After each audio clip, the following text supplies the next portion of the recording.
ನವರಾತ್ರಿ ಆಚರಿಸಲು ಮತ್ತು ದುರ್ಗಾದೇವಿಯನ್ನು ಪೂಜಿಸಲು ಎಲ್ಲ ತಯಾರಿ ನಡೆಸಿದ ಬಳಿಕ ಮುಟ್ಟಾದ ಕಾರಣ ನವರಾತ್ರಿ ಆಚರಿಸಲು ಸಾಧ್ಯವಾಗಿಲ್ಲವೆಂದು ಮನನೊಂದು ಮಹಿಳೆ ಆತ್ಮಹತ್ಯೆ ಮಾಡಿಕೊಂಡಿರುವ ಘಟನೆ ಉತ್ತರ ಪ್ರದೇಶದ ಝಾನ್ಸಿಯಲ್ಲಿ ನಡೆದಿದೆ. ಮೃತ ಮಹಿಳೆಯನ್ನ 36 ವರ್ಷದ ಪ್ರಿಯಾಂಶಾ ಸೋನಿ ಎಂದು ಗುರುತಿಸಲಾಗಿದೆ. ಹೂವುಗಳು, ಹಣ್ಣುಗಳು, ಸಿಹಿ ತಿಂಡಿಗಳು, ದೀಪಗಳು ಮತ್ತು ಧಾನ್ಯಗಳೆಲ್ಲವನ್ನ ತನ್ನ ಪತಿ ಮುಖೇಶ್ ಸೋನಿಯಾ ಅವರಿಗೆ ತಿಳಿಸಿ ತರಿಸಿದ್ರು. ಆದರೆ ನವರಾತ್ರಿ ಮೊದಲ ದಿನವಾದ ಮಾರ್ಚ್ 30ರಂದು ಮುಟ್ಟಾದ ಕಾರಣ ನವರಾತ್ರಿ ಆಚರಿಸಲು ಪ್ರಾರ್ಥಿಸಲು ಸಾಧ್ಯವಾಗಿಲ್ಲ. ಮುಟ್ಟಿನ ಸಮಯದಲ್ಲಿ ಮಹಿಳೆಯರು ಪ್ರಾರ್ಥನೆ ಮಾಡಬಾರದು, ಇದು ಅಶುದ್ಧ ಎಂಬ ಮೌಢ್ಯ ಕಲ್ಪನೆ ಭಾರತದಲ್ಲಿ ನಗರ ಪ್ರದೇಶದಲ್ಲಿ ಈ ಮೌಢ್ಯತೆ ಕೊಂಚ ಬದಲಾವಣೆಯಾಗಿದ್ದರೂ ಗ್ರಾಮಗಳಲ್ಲಿ ಇನ್ನೂ ಕೂಡ ಈ ಮೂಢನಂಬಿಕೆ ಇದೆ. ಮುಟ್ಟಾದ ಮಹಿಳೆಯನ್ನ ತುಚ್ಛವಾಗಿ ಕಾಣಲಾಗುತ್ತದೆ.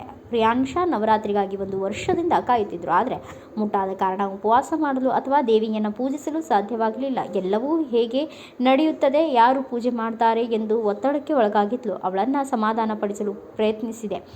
ಮುಟ್ಟು ನೈಸರ್ಗಿಕ ಪ್ರಕ್ರಿಯೆ ಮತ್ತು ಮಾನಸಿಕವಾಗಿ ಎಲ್ಲ ಹೆಣ್ಣು ಮಕ್ಕಳಿಗೂ ಸಂಭವಿಸುತ್ತದೆ ಎಂದು ವಿವರಿಸಿದೆ. ಆದರೆ ಆಕೆ ಅದನ್ನು ಒಪ್ಪಿಕೊಳ್ಳಲು ಸ್ಥಿತಿಯಲ್ಲಿ ಇರಲಿಲ್ಲ. ಅವಳ ಪರವಾಗಿ ನಾನು ಆಚರಣೆಗಳನ್ನು ಮಾಡಲು ಮುಂದಾದೆ, ಆದರೆ ಅದರಿಂದಲೂ ದುಃಖಿತಳಾದಳು ಎಂದು ಪತಿ ಮುಖೇಶ್ ಸೋನಿಯಾ ಹೇಳಿದ್ದಾರೆ.